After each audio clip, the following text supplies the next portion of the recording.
Oke, masih dengan Profesor Kardus, tak berjasa tapi jenius.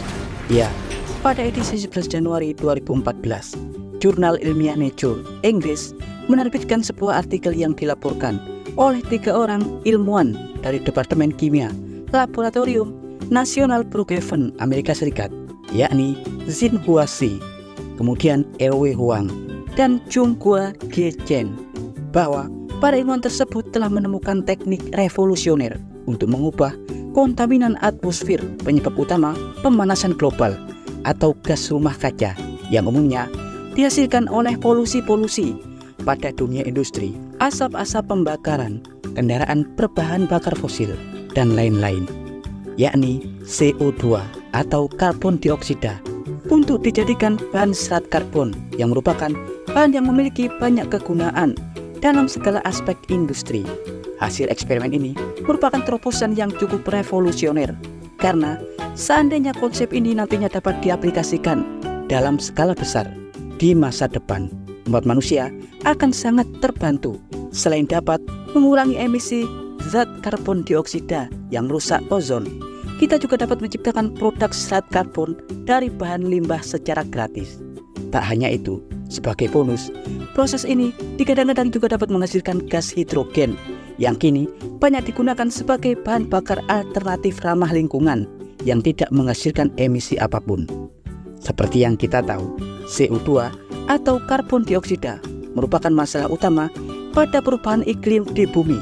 Bagaimana tidak, CO2 yang berlebih di atmosfer dapat secara ekstrim menipiskan dan melubangi ozon, membuat bumi kita makin panas dan cuaca di seluruh bumi jadi tak menentu.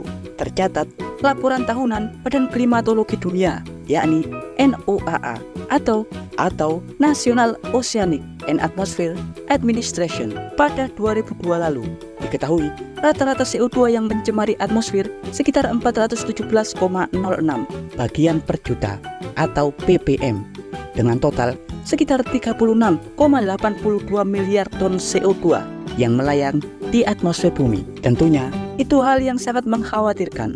Banyak upaya besar yang telah dilakukan dan dikembangkan oleh umat manusia selama beberapa dekade terakhir untuk mengatasi masalah tersebut. Bahkan dalam konten sebelumnya, Profesor Kardus pernah mengulas tentang pabrik yang dibuat khusus untuk menangkap karbon dioksida di udara, seperti yang dilakukan oleh Swedia dan Finlandia. Dan kali ini, tim ilmuwan Laboratorium Brookhaven National Laboratory menemukan teknologi tandem, yakni pereaksian elektrokimia dan termokimia yang disebut kombo katalitik, untuk mengubah kontaminan gas CO2 menjadi serat karbon nanofiber atau carbon fiber.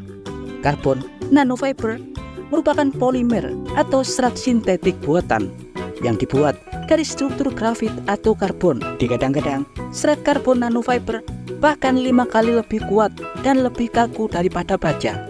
Tentunya jauh lebih ringan. Serat karbon banyak diaplikasikan untuk berbagai produk industri seperti rangka sepeda, sayap pesawat, poros penggerak otomotif, komponen kendaraan, dan lain-lain. Jika nantinya metode kombo katalitik ini dapat diaplikasikan dalam skala besar, tentunya super sangat menjanjikan dan sangat efektif untuk mengurangi dampak global warming. Ya, ketiga ilmuwan Brookhaven National Laboratory tersebut mengatakan bahwa untuk melakukannya, nantinya CO2 yang akan ditangkap dari udara akan melakukan pemecahan reaksi menjadi beberapa tahap dengan menggunakan 2 jenis katalis berbeda. Para ilmuwan menjelaskan bahwa struktur ikatan molekul yang paling cocok untuk menciptakan serat karbon nano adalah CO atau karbon monoksida. Oleh karena itu, mereka wajib memecah dan memisah molekul CO2 dan H2O atau karbon dioksida dan air menjadi CO atau karbon monoksida dan H2 atau dihidrogen. Caranya adalah dengan mekanisme elektrokatalis. Elektrokatalis adalah proses peningkatan laju reaksi kimia yang menggunakan penambahan arus listrik dengan adanya aliran elektron atau proton pada molekul.